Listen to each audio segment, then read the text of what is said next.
하나님의 말씀은 예레미야 40장 1절로 6절의 말씀입니다. 사령관 느부사라단이 예루살렘과 유다의 포로를 바벨론으로 옮기는 중에 예레미야도 잡혀 사슬로 결박되어 가다가 라마에서 풀려난 후에 말씀이 여호와께로부터 예레미야에게 임하니라. 사령관이 예레미야를 불러다가 이르되 내 하나님 여호와께서 이곳에 이 재난을 선포하시더니 여호와께서 그가 말씀하신 대로 행하셨으니 이는 너희가 여호와께 범죄하고 그의 목소리에 순종하지 아니하였으므로 이제 이루어졌도다. 이 일이 너희에게 임한 것이니라. 보라, 내가 오늘 내 손에 사슬을 풀어 너를 풀어주노니 만일 내가 나와 함께 바벨론으로 가는 것을 좋게 여기거든 가자, 내가 너를 선대하리라. 만일 나와 함께 바벨론으로 가는 것을 좋지 않게 여기거든 그만두라. 보라, 온 땅이 내 앞에 있나니 내가 좋게 여기는 대로 옳게 여기는 곳으로 갈지니라 하니라. 예레미야가 아직 돌이키기 전에 그가 다시 이르되 너는 바벨론의 왕이 유다 성읍들을 맞도록 세운 사반의 손자 아히감의 아들 그다랴에게로 돌아가서 그와 함께 백성 가운데 살거나 내가 옳게 여기는 곳으로 가거나 할지니라 하고 그 사령관이 그에게 양식과 선물을 주어 보내매 예레미야가 미스바로 가서 아히감의 아들 그다랴에게로 나아가서 그 땅에 남아있는 백성 가운데서 그와 함께 사니라. 오늘 아침 우리에게 주신 하나님의 말씀입니다. 오늘도 하나님께서 우리에게 새 아침을 주셨습니다. 안전하게, 건강하게, 평안하게 사시는 한날이 되시기를 축원합니다. 40장의 말씀을 이해하려면 먼저 39장의 말씀에 대한, 어제 보신 말씀에 대한 전 이해가 있어야 됩니다. 여러분, 어제 39장을 말씀드리면서 시드기야 왕이 야심한 밤에 도망을 치다 붙잡혔고 그 왕이 보는 앞에서 자기 아들들과 귀족들이 죽는 장면을 목격했다고 그랬죠. 그리고 그 장면을 목격한 후에 시드기야 왕은 다 눈을 뽑히고 그리고 쇠사슬에 결박돼서 바벨론의 포로로 끌려가게 됐습니다.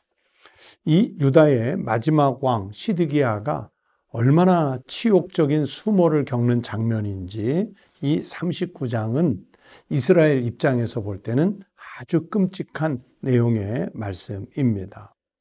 이 시드기야는 왕 위에 제위에 있는 동안에 반바벨론 정책을 폈어요.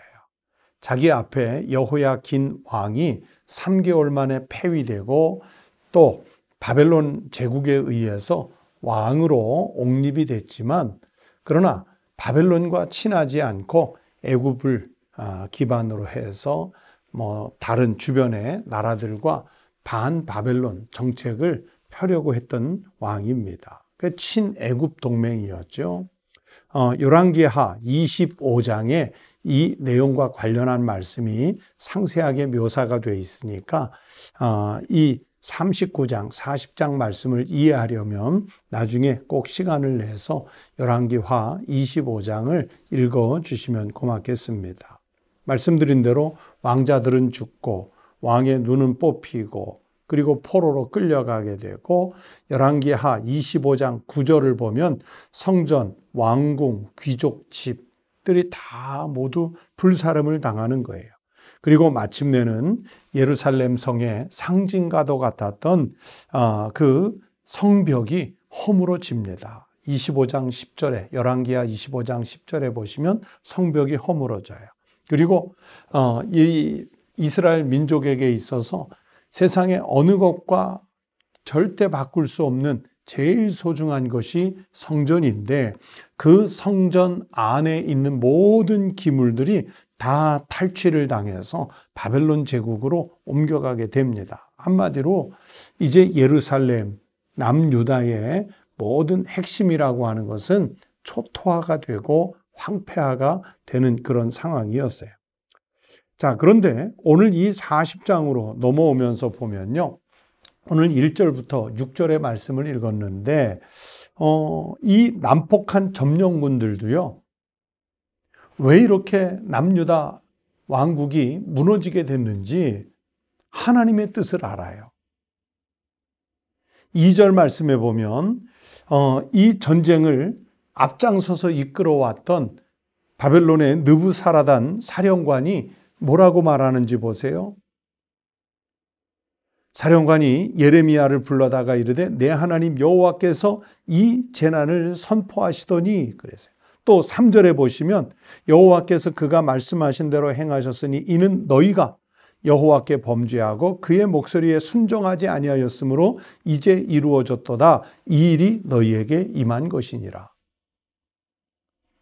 말씀을 읽으면 마치 이스라엘 민족 가운데 어느 선지자가 한 말씀 같지요? 아닙니다. 지금 남유다 예루살렘을 정복한 바벨론의 사령관 느부사라단이라는 사람이 하는 얘기예요. 마치 선지자가 하는 얘기 같습니다. 너희가 여호와께 범죄하고 너희가 그의 목소리를 순종하지 않았기 때문에 오늘 이렇게 초토화가 됐다, 황폐화가 됐다, 그 얘기를 하는 거예요. 이런 그 재앙이 이스라엘 민족에게 임한 것을요, 이 하나님의 역사를 이렇게 이방인들도 알고 있어요. 반면에 4절 말씀에 가면 그 느부사라단이요, 예레미야는 풀어줍니다. 처음에는 사슬로 묶어서 붙잡아 갈 것 같았는데 풀어줘요. 4절 앞부분에 보세요. 보라, 내가 오늘 내 손에 사슬을 풀어 너를 풀어주노니 만일 네가 나와 함께 바벨론으로 가는 것을 좋게 여기거든 가자. 내가 너를 선대하리라. 만일 나와 함께 바벨론으로 가는 것을 좋지 않게 여기거든 그만두라. 온 땅이 내 앞에 있나니 네가 즉 예레미야가 좋게 여기는 대로 옳게 여기는 곳으로 갈지니라. 그렇게 자유를 줘요. 사실 느부사라단은 예레미야 선지자를 바벨론으로 모셔가고 싶었다는 의중을 드러낸 거예요. 내가 너를 선대하리라. 네가 좋게 여기는 대로 옳게 여기는 곳으로 갈지니라. 마음대로 가도 되는데 가능하면 나와 같이 바벨론으로 가서 좀 평안하게 있자. 그렇게 제안을 하는 거예요. 여러분, 예레미야의 이 상황을 보면서 생각합니다. 진실한 하나님의 사람은 하나님의 일을 하다가 많은 핍박을 받습니다. 수모를 겪습니다. 예레미야 선지자가 그랬죠.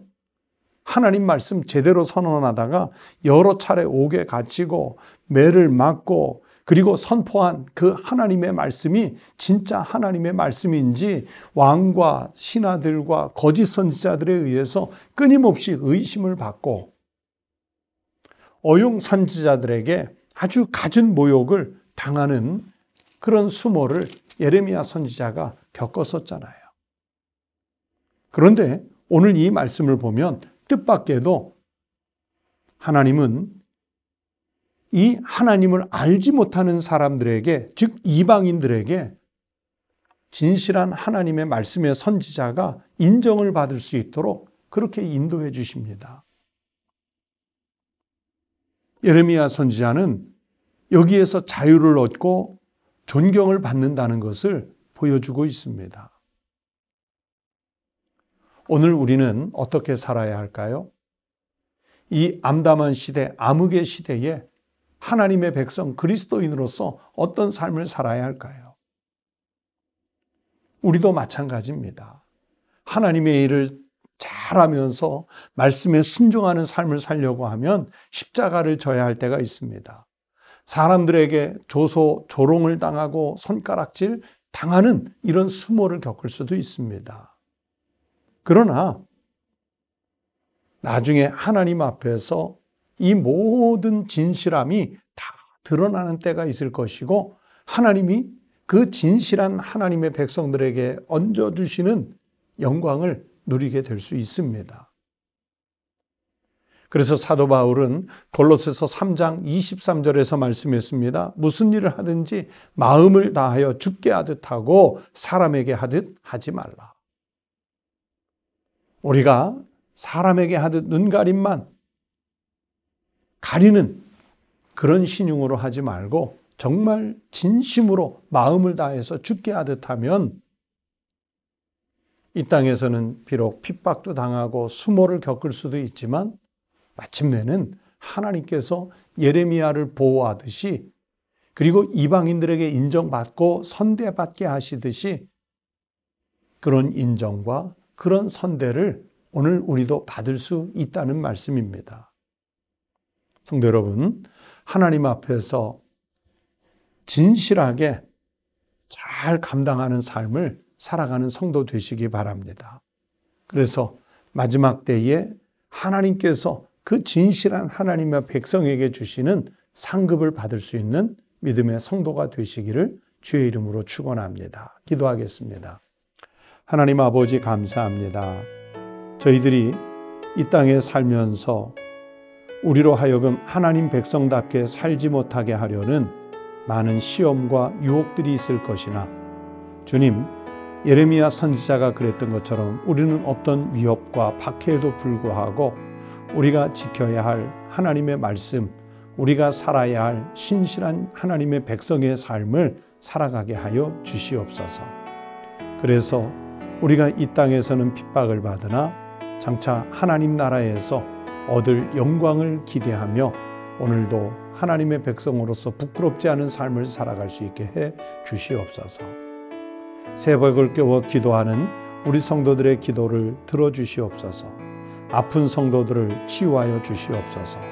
경제적으로 어려움 겪는 성도들 하나님 풍성한 삶을 허락하여 주시옵소서. 자녀를 위해서 간절히 기도하는 성도들의 기도를 들으시고 응답하셔서 우리 믿음의 자녀들이 신실한 신앙의 삶을 살아가게 해 주시옵소서. 나라가 지금 국난을 겪고 있습니다. 이 코로나19 전염병이 속히 끝나게 하여 주시옵시고 세계가 예전의 건강을 다시 회복할 수 있게 하여 주시옵소서. 하나님, 하나님의 백성들이 앞장서서 하나님이 창조하신 모든 자연 피조물들을 잘 지켜가게 하시고 이 땅에 하나님의 뜻으로 인한 순환의 역사가 이루어지게 해 주시옵소서. 오늘 하루의 일과도 주님께 맡기오니 우리를 인도해 주시옵소서. 예수님 이름으로 기도하옵나이다. 아멘.